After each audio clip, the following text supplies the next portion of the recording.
네, 안녕하십니까. 가정명성센터 원장 하트럽입니다. 오늘은 그 인생 숙제에 대해서 말씀드리겠습니다.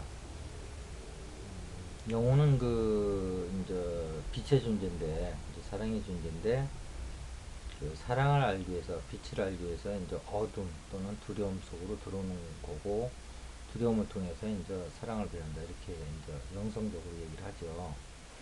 이제 지구에 들어오는 게 이제 바로 이제 그 두려움으로 들어오는 것이거든요.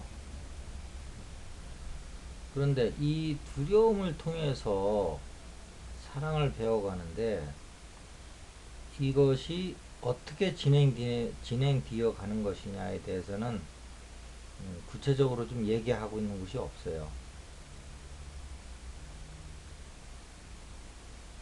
자, 그런데 우리가 사랑을 배우기 위해서 두려움으로 들어올 적에는 그것 자체가 이미 인격적인 거거든요. 인격적이지 않은 데서 그런 결정을 누가 내리겠습니까? 그럼 인격적이면 이 지구에 들어와서도 그 두려움을 어떤 단계로 이렇게 그 펼쳐나갈 것이냐 하는 어떤 과정에 대해서도 좀 구체적으로 돼 있지 않겠어요? 그 의도 자체가 인격적인데, 예. 우리가 사랑의 존재인데, 사랑을, 두려움을 통해서 그 사랑이 어떤 것인지를 알기 위해서 두려움으로 들어온다는 것 자체가 인격적인 결정이잖아요. 그러면 당연히 목적이 인격적인 어떤 그 존재들에 의한 결정인데, 그러면 당연히 그 과정도 그 어떤 인격적인 어떤 그 단계가 설정이 돼 있다고 봐야죠. 막연히 들어와서 막연히 뭐 있다 가는 게 아니고. 자, 그런데 그러면 이제 그 지구별에서 그것이 어떻게 진행되느냐에 대해서는 그 12가지 인생 숙제가 있다. 근데 제가 이 12가지 인생 숙제를 가지고 이제 그 수많은 사람들을 만나보고 이 그 실제 현장에서 적응시키고 그러면 그분의 숙제만 알면 그분하고 이제 상담하면 이제 어떤 숙제를 하고 있구나 하는지 알 수 있는데 그러면은 거의 그분에 대해서 거의 다를 안다고 그래도 뭐 틀린 게 없어요.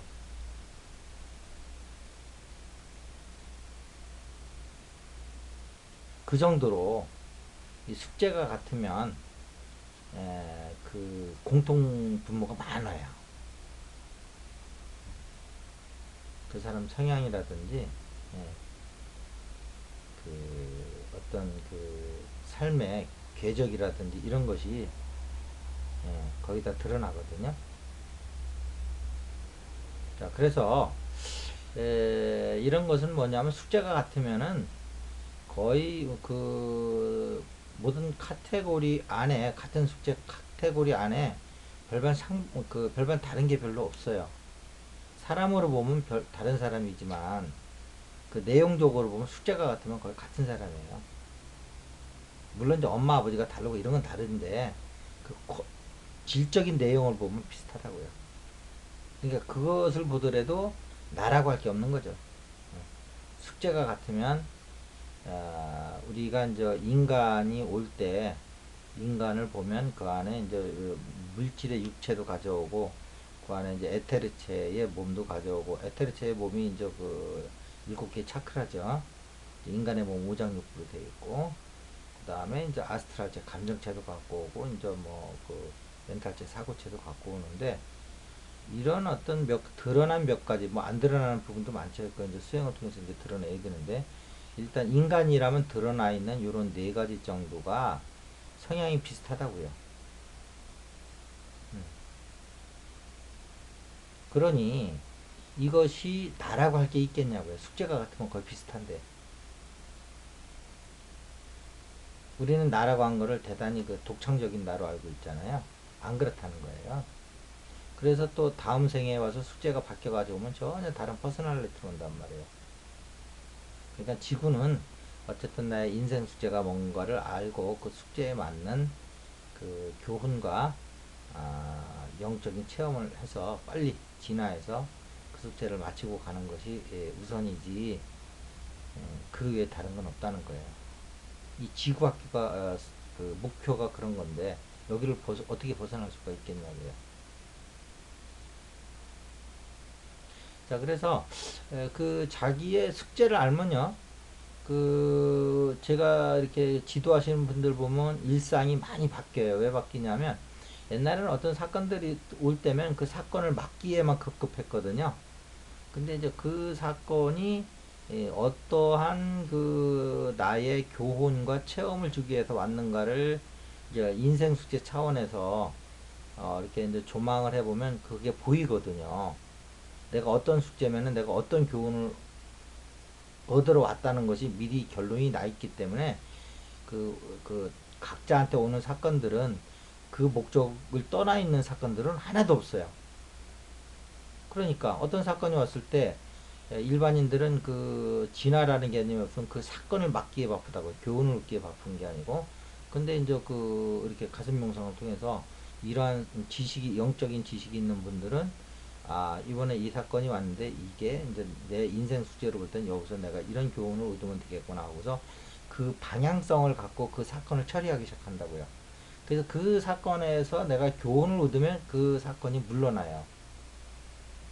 근데 이런 어떤 교훈을 얻지 않고 그냥 어떻게 해서든지 그냥 이제 맞게 급급해서 일단 막으면은 그 유사한 사건이 그 다음에 또 와요. 왜냐하면 앞 사건을 통해서 여러분이 교훈을 못 얻었기 때문에. 그래서 그 일반인들 보면 한평생을 비슷한 상황 속에서 계속 반복되는 사람들이 있을 거예요. 그래서 그 사람들은 수많은 사건을 겪지만 결국은 같은 어떤 그 교훈에 속한 사건이기 때문에 사실 교훈적으로 보면 한 사건인 거예요. 내용적으로 보면. 근데 이렇게 사건마다 이렇게 그런 어떤 지식이 있어가지고 그 사건에서 주고자 하는 교훈과 체험을 빨리빨리 해버리면 또 다른 그 체험을 하고 다른 체험을 하고 그렇기 때문에 이러한 내용을 아시는 분들은 사실 그 엄청나게 많은 내용의 교훈을 얻어가는 거죠. 한 사람은 몇백 가지지만 똑같은 사건의 유형이기 때문에 거기서 사건을 맞게 급했지 그 사건이 영적으로 이게 어떠한 교훈을 주고자 오는 건지를 모르기 때문에 허둥대둥 맞기만 바쁘지 교훈은 못 얻었기 때문에 그 숙제가 다음 인생으로 또 넘어간다는 거죠. 그랬을 적에 우리 수행자는 이제 깨달음이라는 목표가 있는데 물론 이제 가슴 명상에 오면 뭐 체험기도 이제 있습니다만은 공체험, 무아체험은 그냥 그 별로 그렇게 뭐 오랜 시간이 걸리는 게 아니라서 바로바로 이제 증득을 하기 때문에 이러한 어떤 그 본성적인 우리가 인간은 인성, 영성, 본성이 있잖아요. 본성 차원에서의 체로서의 수행을 하면서도 우리는 또 세계에서 진화를 해나가는 영적인 존재이기 때문에 이러한 어떤 인생 숙제를 끊임없이 우리 영혼이 가져온단 말이에요. 여러분이 깨달았다고 해서 영혼이 없어지는 거 아니에요. 여러분이 깨달았다고 해서 인성이 없어지는 거 아니잖아요. 색이 공이고 공이 색인데 없어질 리가 없잖아요. 그래서 오늘은 그 여러분에게 그 만약에 인생에 지쳐 있다고 그러면 지쳐 있는 이유는 딱 하나예요. 인생 숙제가 있는지도 모르고 이 사건들이 자기한테 어떤 의미로 오는지도 모르기 때문에 매번 사건은 파도처럼 밀려오는데 파도와 싸우고 있는 거예요.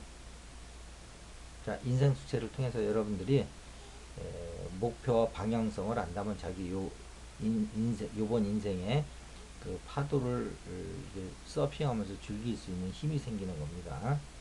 그래서 우리가 깨달음도 중요하지만 이런 영적인 지식이 있을 때 무지와 무명에서 나온다는 거예요. 이런 깨달음 이전에 지식, 영적인 지식이 없을 때 사건을 맞이하는 어떤 그 근본적인 태도가 전혀 다르다는 거죠. 우주가 주고자 하는 그 목적을 모를 때 여러분들은 미망에 갇혀서 그 우주의 마음을 헤아리지 못하고 전혀 딴 방향, 딴 목적에서 방향성을 잃은 채 그 사건과 싸우고 있게 되는 거예요. 그 사건은 우리를 지혜로 일깨워주기 위해서, 교훈을 주기 위해서 그런 목적으로 우리를 위해서 오는 건데 마치 그것이 나의 행복을 뺏어가는 주범인 양 그걸 적대시하면서 모든 사건들에 물리치고 막기 바쁘다 이 말이에요. 얼마나 다른 삶이냐 이 말이에요. 두 가지 삶이 인생 수제라는 개념을 알 때와 모를 때는 우리가 그 어떤 사건이 물려올 때 그거를 마치 나의 행복을 뺏어가고자 하는 그런 개념으로 볼 거냐, 아니면 나의 영성적인 어떤 그 진화를 하기 위한 수단을 볼 거냐, 너무 다르다는 거죠. 자, 이 정도만 얘기해도 여러분들이 그동안 영성의 본성에 대한 지식이 있기 때문에 그 이면에 있는 뜻을 충분히 전했다고 보고요. 오늘 이것으로 마치겠습니다. 감사합니다.